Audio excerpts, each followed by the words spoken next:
My life for a long time was black. I couldn't work, I couldn't go out, I didn't talk for days, I didn't eat, I didn't do anything. It was just a big black hole. Oh my God, what was it like? Horrendous. For 2 years back, I never went outside the bedroom door. I stayed in there. I didn't want to speak to anybody. I didn't listen to anybody. I didn't answer the door, phone or anything. I stayed in my bedroom. I was struggling with my anxiety and the way I think, my negative thinking. I knew that it was going to be helpful because it addresses exactly that, how we think. I came to the Independence Trust and went and had counselling with Sarah, and she said about the courses. The 3P's have really made me understand what's wrong and what's happening in my brain, and it means I can live with it better. I'm able to cope with it better. I learned a lot about how the brain and the mind works, and I felt more powerful, more in control of my anxiety. I didn't feel helpless in the face of it anymore. It was just a way of living a better, happier life. I think about things now instead of all guns blazing going straight in. I do think about what's happening to me now, and knowing it's a lot nicer knowing what is happening. I still suffer from anxiety, I still get depression, but I have a life. I've learnt things from doing the course that when my negativity takes over, I find two positives in the situation. So there's always a positive to work towards. It's just you have to find that positive. It's an act of kindness to yourself to make an attempt, however much you don't want to do it. And that's another thing that Sarah taught, how we can be kind to ourselves, because that is such an important part of healing.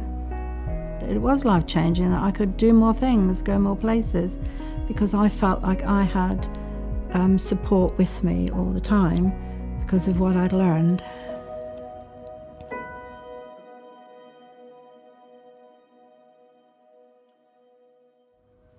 Hello, my name is Sarah Stevenson, and I will be your facilitator for the 4 sessions which make up the 3P's workshop.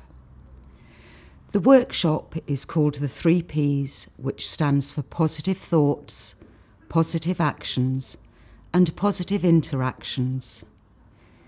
When we are able to experience these 3 things in our lives become much happier and easier.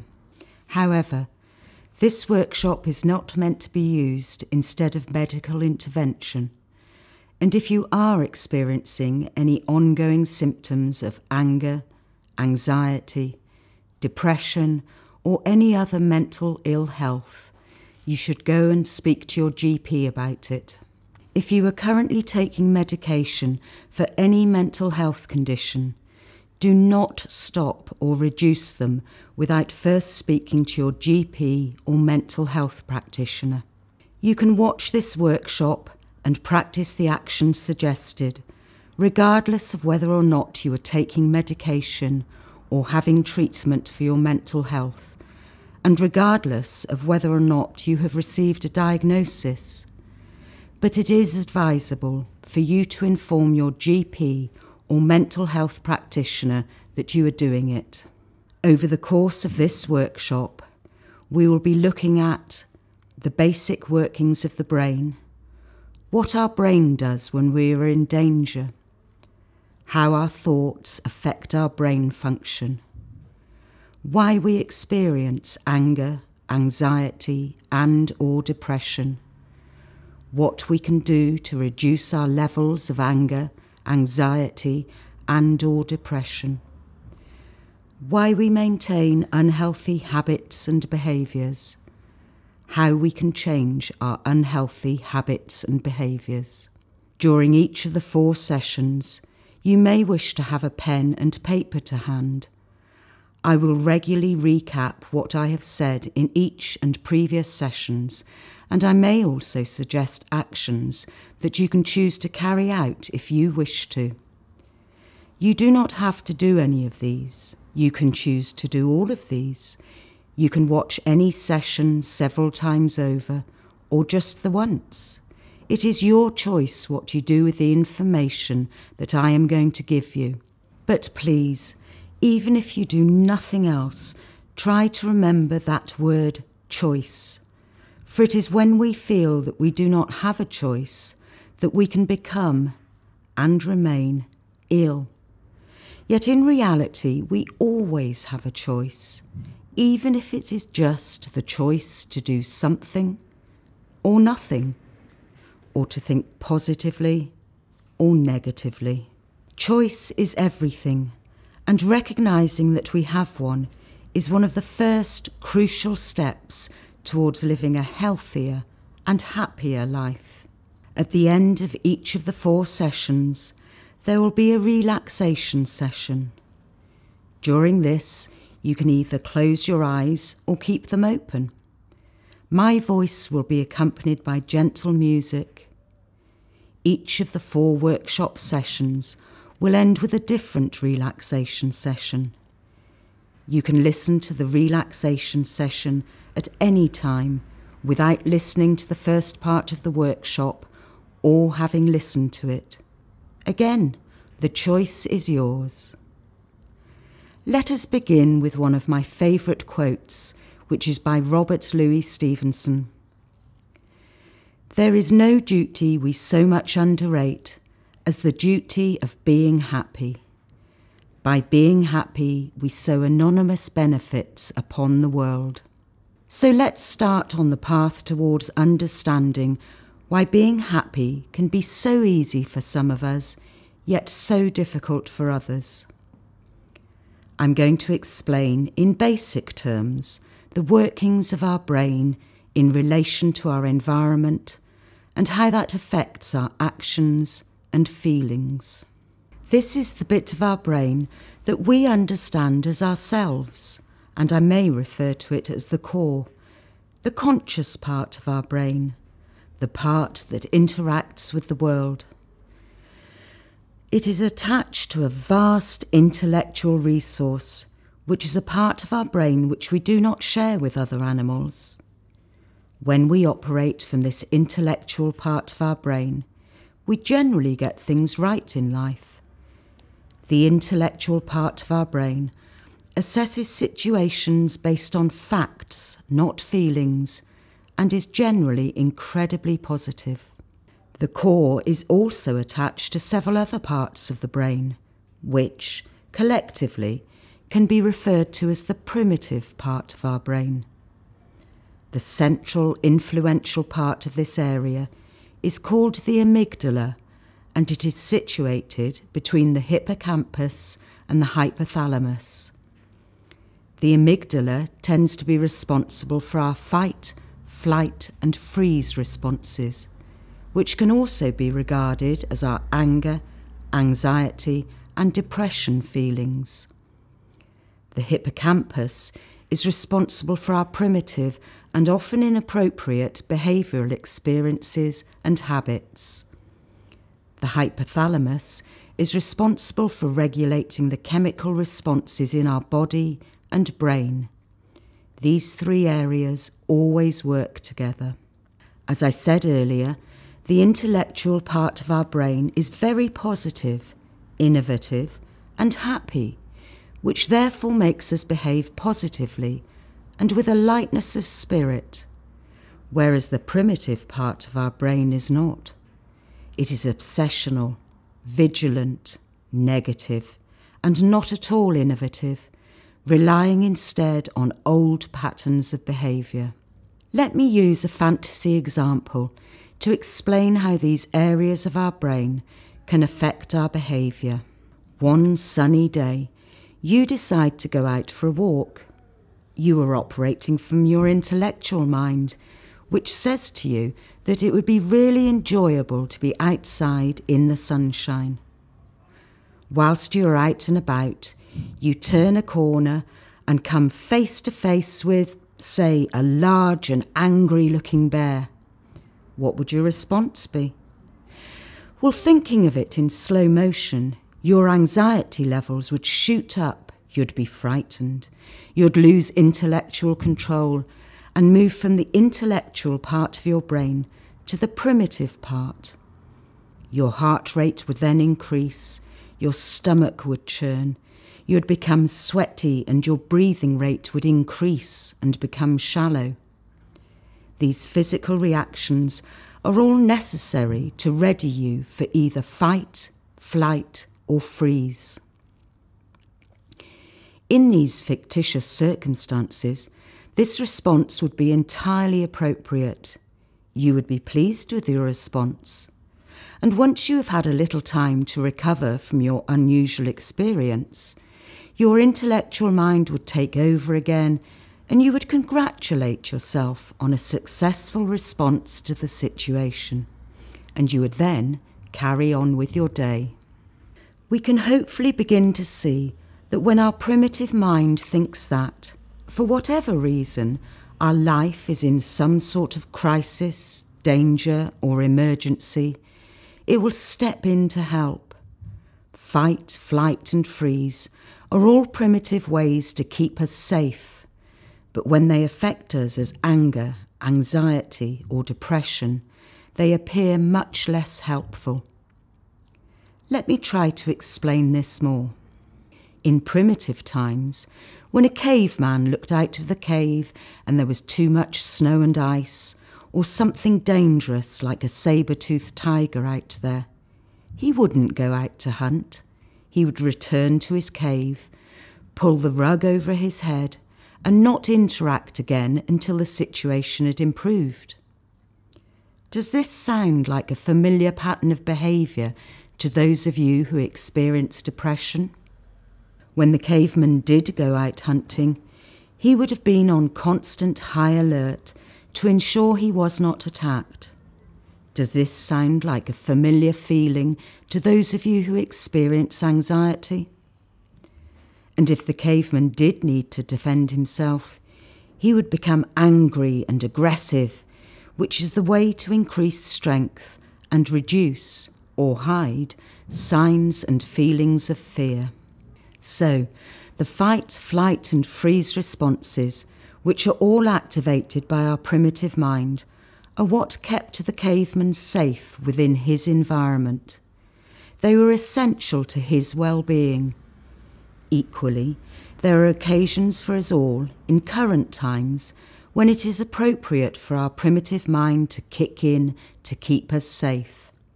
For example, when we're mindlessly about to step off the pavement to cross the road without checking for cars, and an oncoming car honks his horn at us, we would respond to this by either stopping ourselves from crossing or by jumping backwards onto the safety of the pavement again. These instant reactions are driven by our primitive mind and generally keep us safe. However, the primitive mind is a negative mind and it always sees everything from the worst possible perspective. If you think about it, this is important for our self-preservation.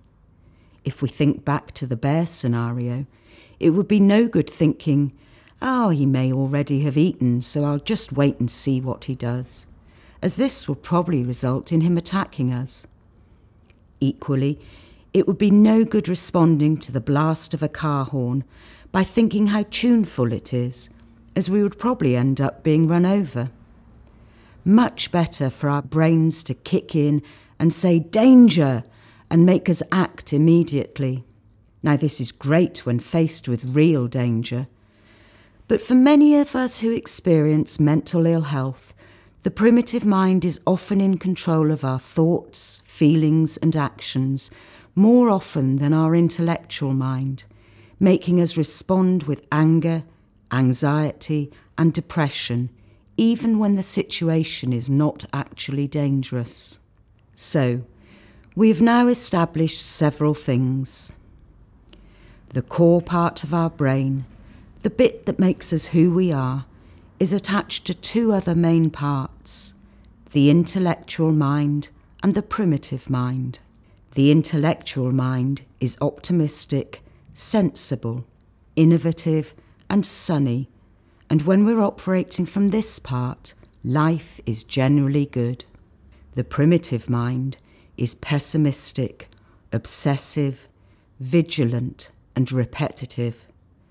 This part of our brain is essential for our general safety, but can kick into action either too much or at inappropriate times. This is now the end of the first session of the workshop, but will be followed in a moment by a relaxation session.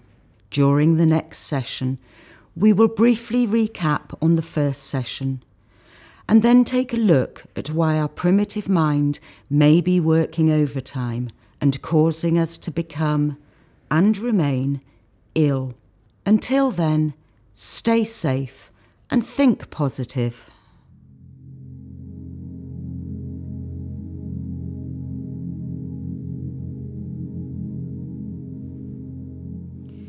As you lie yourself back, you can settle down and begin to relax. Just make yourself nice and comfortable. You can notice the weight of your head resting there on the surface, and you can be aware of your head relaxing, knowing that the surface it is on will fully support the weight of your head, so you don't have to hold any stress or tension in your shoulders or neck. You can just let your head rest back, nice and relaxed, and let go. And you can relax your shoulders too, because you know that what you're lying or sitting on will fully support you. It can take your full weight, your full height, every muscle, every fibre of your being, as you just relax back into it, fully supported.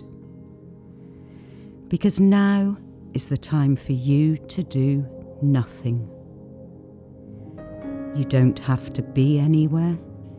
You don't have to do anything. You can just lie back and relax. And your mind can drift and dream as you hear all the sounds around you, the sounds outside. None of these things need distract or disturb you, as they comfortably remind you that the world is still safely turning, and you can allow yourself a moment to just rest back, relax, and let go. You can let go of any tension in your stomach or across your shoulders.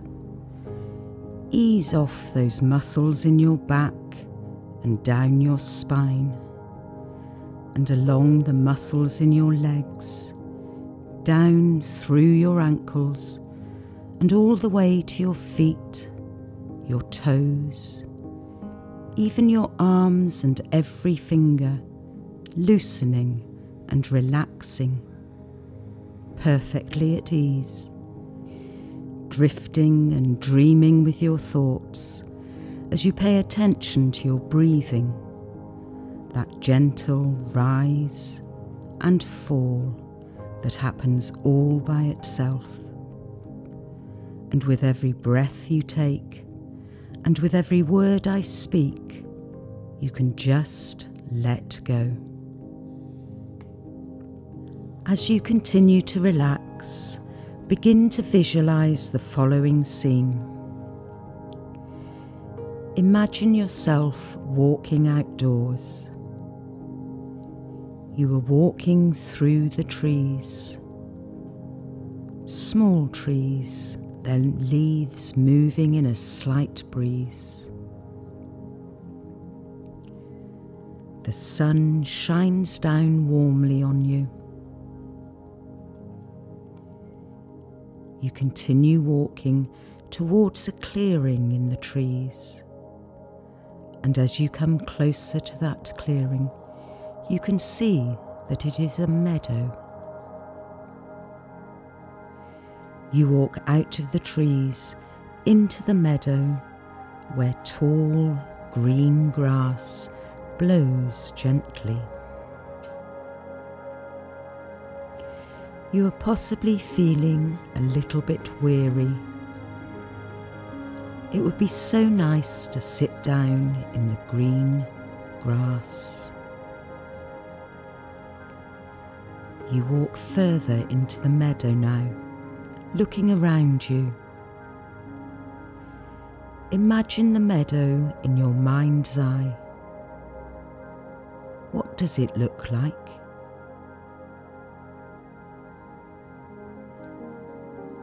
Find a place to sit. You might want to sit or lie down in the grass, or perhaps you have a blanket with you that you can unroll over the soft grass and lie down on. Feel the breeze caress your skin as you sit or lie down in the sun. It is a pleasant day, warm but not hot, quiet and peaceful. Notice the sights around you. The grass whispering in the breeze. You can see the mix of meadow grasses, clover and wildflowers around you. You can see a small ladybird climbing a blade of grass, climbing up towards the top, pausing for a moment and then flying away. Imagine closing your eyes and listening to the sounds of the meadow. You can hear birds singing and the breeze rustling the grass softly around you. You can feel the sun on your face. Imagine turning your face up towards the sky, eyes closed, enjoying the warmth of the sun.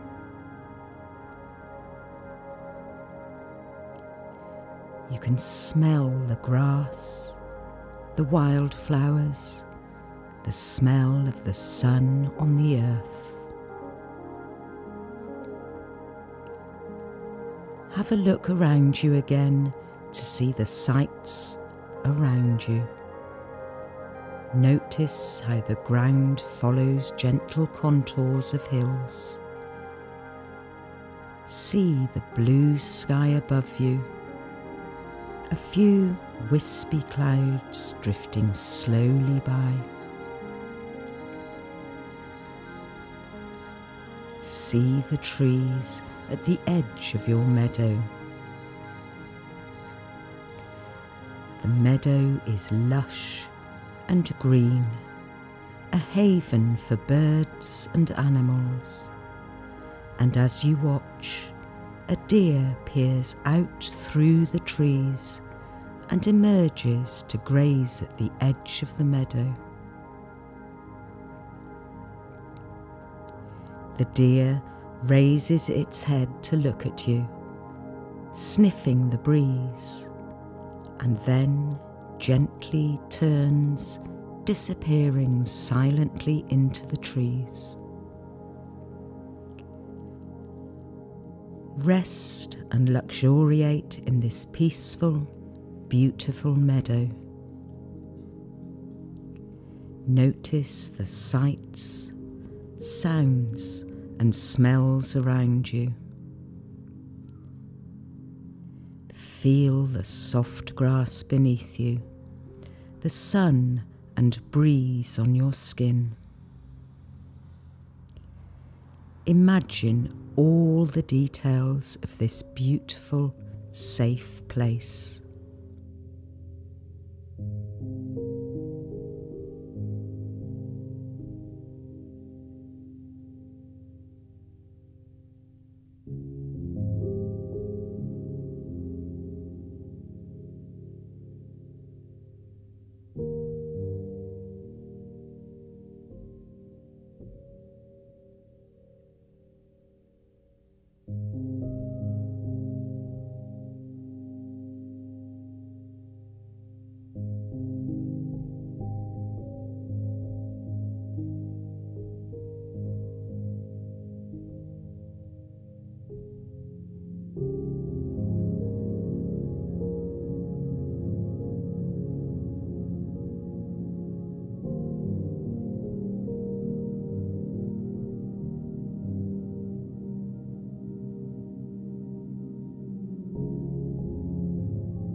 Now it is time to begin to leave the meadow and return to the present. Start to notice your surroundings. Feel the surface beneath you. Hear the sounds around you. Gently open your eyes and look around, reorientating yourself to your present. Take a moment to stretch your muscles and allow your body to reawaken. And when you are ready, you can return to your usual daily activities, keeping with you a feeling of peace and calm.